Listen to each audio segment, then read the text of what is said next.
नमस्कार साथियों, मैं पीयूष राठौर एक बार फिर स्वागत करता हूं आपका मैथ्स मैजिक के ऑनलाइन प्लेटफॉर्म पर। तो दोस्तों, जैसा कि आपको ज्ञात है, हमने मैथ्स शॉर्ट ट्रिक्स की एक सीरीज चला रखी है जो कि आपके मैथ्स के कैलकुलेशन को फास्ट करने में काफी हेल्प करेगी।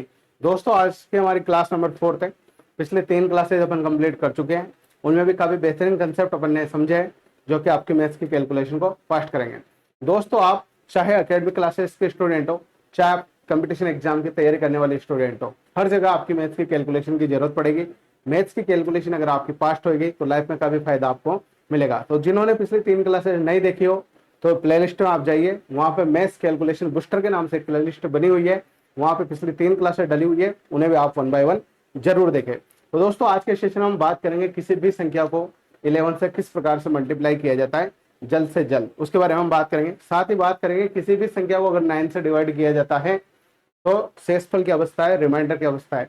दोस्तों, 40 से 50 क्लासों की हमारी ये सीरीज चलेगी और मेरी गारंटी है दोस्तों, जब ये सीरीज खत्म हो जाएगी तो आपके अंदर मैथमेटिक्स के रूप में एक अलग ही निखार आएगा।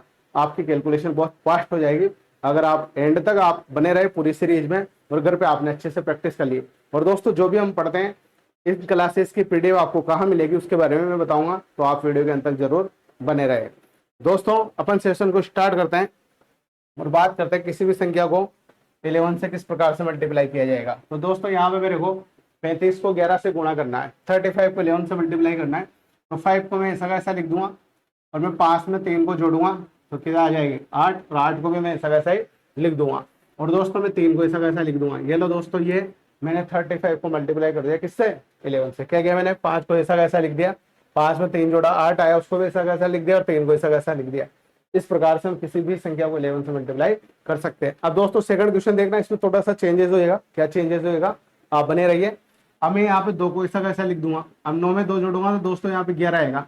अब यहाँ तो 8 आया था तो 8 को मैंने डायरेक्ट लिख दिया था क्योंकि 8 सिंगल डिजिट की संख्या थी, एक अंक की संख्या थी। लेकिन यहाँ जोड़ने पे जो 11 आ रहा है वह 2 अंकों की संख्या है। तो जब 2 अंकों की संख्या जाए जोड़ने पे तो हमें यहाँ एक डिजिट लिखना है और एक अंक कैरी में छोड़ना है, हासिल में ले जाना है। तो 11 का 1 में यहाँ लिख दूंगा, 1 को हासिल में ले जाऊंगा। फिर इस 9 के साथ इस 1 को जोड़ूंगा तो 10 आएंगे और 10 को यहाँ लिख दूंगा। इस प्रकार से मैं 92 को 11 से मल्टीप्लाई कर दूंगा। तो मेरे हिसाब से कंसेप्ट आपको समझ में आ गया होगा। कोई डाउट हो तो वीडियो को बैक करके वापस देख लेना। ठीक है, अगले क्वेश्चन के बाद बात करते हैं। अगले क्वेश्चन के द्वारा एक प्रैक्टिस करते हैं, उसके माध्यम से अपन समझते हैं। तो दोस्तों, मैं यहाँ 3 को ऐसा कैसा लिख दूंगा, 6 में 3 ऐड करूंगा तो ये सिंगल डिजिट की संख्या है 9, तो 9 को ऐसा कैसा लिख दूंगा। फिर 6 4 10, 10 में 10 जो है वो 2 अंकों की संख्या है तो उसका 0 यहाँ लिख दूंगा। 1 को मैं हासिल में भेज दूंगा, कैरी में भेज दूंगा और 4 में 1 जुड़ेगा तो 5 आ जाएगा। इस प्रकार से हम किसी भी संख्या को 11 से मल्टीप्लाई कर सकते हैं। मेरे हिसाब से 11 से मल्टीप्लाई करने वाला कंसेप्ट आपके समझ में आ गया होगा। फिर भी अगर आपके कोई डाउट हो तो आप कमेंट बॉक्स में कमेंट कर देना। डाउट क्लास में आपका डाउट अगली क्लास में आपका डाउट सॉल्व कर दूंगा। अब दोस्तों, हम आगे बढ़कर बात करते हैं सेकंड ट्रिक के बारे में। और दोस्तों, जो भी हम पढ़ रहे हैं घर पे कोई भी रैंडम नंबर आप उठाना, उसको 11 से मल्टीप्लाई करने का यही कंसेप्ट लगाना। और जब आपको समझ में आ जाए तो आपके मोहल्ले वाले जो टावर है छोटे छोटे, उन्हें पकड़ना, उन्हें भी बताना, जिससे आप उनकी नजर में फेमस भी हो जाओगे और आपकी प्रैक्टिस भी हो जाएगी। हम दोस्तों आगे बढ़ते हैं, सेकंड ट्रिक के बारे में बात करते हैं। अब हम बात करेंगे किसी भी संख्या को 9 से डिवाइड किया जाता है, 9 से भाग दिया जाता है तो शेषफल की अवस्था है। दोस्तों, जब भी ऐसी बात आएगी तो हम क्या करेंगे, 9 के पेयर बनाएंगे और उसको डायरेक्ट काट देंगे। जैसे कैसे काटेंगे इधर देखना, 6 और 3 9, इन दोनों को जोड़ा तो 9 बने, तो अपन ने डायरेक्ट काट दिया। इस 9 को डायरेक्ट काट देंगे। 7 और 2 9 बने तो इनको भी काट देंगे। 5 और 4 9 बने तो इसको भी काट देंगे। और जो बचेगा वही हमारा शेषफल हो जाएगा। यहाँ क्या बच रहा है, 2 बच रहा है, तो रिमाइंडर जो शेषफल आएगा वो कितना आ जाएगा, 2 आ जाएगा दोस्तों।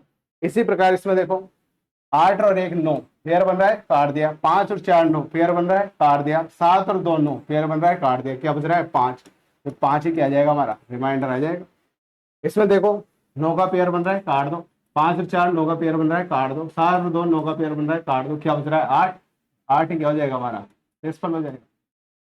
अब दोस्तों, अगर पेयर नहीं बनता, कोई 2 3 संख्या बच जाती है, तो उसमें कैसे करेंगे, उसके लिए एक एग्जांपल और अपन लेते हैं। यहाँ पे एग्जांपल नंबर 4 की मैं बात करूं तो ये एग्जांपल यहाँ पे मैं लेता हूँ 7 3 5 4 2 1 7।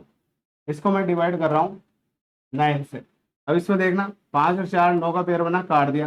7 और 2 9 का पेयर बना, काट दिया। अब दोस्तों 9 का पेयर नहीं बन रहा, और 7 और 3 1, 3 संख्या यहाँ पे बन रही है। तो अपन क्या करेंगे, इन तीनों संख्याओं को जोड़ देंगे, फिर उसमें 9 से डिवाइड कर देंगे, 9 का भाग लगा देंगे। तो 7 और 3 10, 10 और 11, 11 में 9 का भाग लगाएंगे तो कितना शेषफल बचेगा, 2। तो जब पेयर बन जाएगा तो डायरेक्ट काट दो, फिर जो पेयर नहीं बचना है उनको आपस में जोड़ के 9 का भाग लगा दो, हमारा रिमाइंडर आ जाएगा। तो दोस्तों ऐसा क्वेश्चन कंपटीशन एग्जाम बहुत सी बार पूछा जाता है, ठीक है। तो आशा करता हूं दोस्तों आज की क्लास में जो भी ट्रिक अपन ने पढ़ी आपको समझ में आएगी होगी। फिर भी कोई डाउट अगर आपको है तो कमेंट बॉक्स में आप कमेंट करें, आपकी समस्या का समाधान जरूर किया जाएगा। और दोस्तों अगर आपको ये सीरीज अच्छी लग रही हो, ये वीडियो पसंद आ रहे हो तो इसको लाइक करें, चैनल को सब्सक्राइब करके बेल आइकन को प्रेस करें, ताकि जब भी कोई सेशन यहाँ से अपलोड हो तो उसका नोटिफिकेशन आपके पास पहुंच जाए। और दोस्तों एक बार कमेंट करके जरूर बताइए सेशन आपको कैसा लग रहा है। और दोस्तों जो भी हम पढ़ रहे हैं इसकी पीडीएफ आपको स्टडी जोन क्लासेस की मोबाइल ऐप के अंदर मिलेगी, और स्टडी जोन क्लासेस को आप गूगल प्ले स्टोर से इंस्टॉल कर सकते हो। वहां पे 11 रुपए के अंदर पूरा कोर्स है, 11 मात्र 11 रुपए में पूरा कोर्स है, जहां आपको सिस्टमेटिक तरीके से सारी क्लासेस मिल जाएगी। और जो भी हम यहाँ पे पढ़ रहे हैं उन सबकी पीडीएफ भी आपको मिल जाएगी, जिससे आप अच्छे से नोट्स भी बना सकते हो। ठीक है दोस्तों, आज के सेशन में यही समाप्त करते हैं, जल्दी मिलेंगे एक और नए सेशन के साथ। बहुत बहुत धन्यवाद आपका। जय हिंद, जय भारत।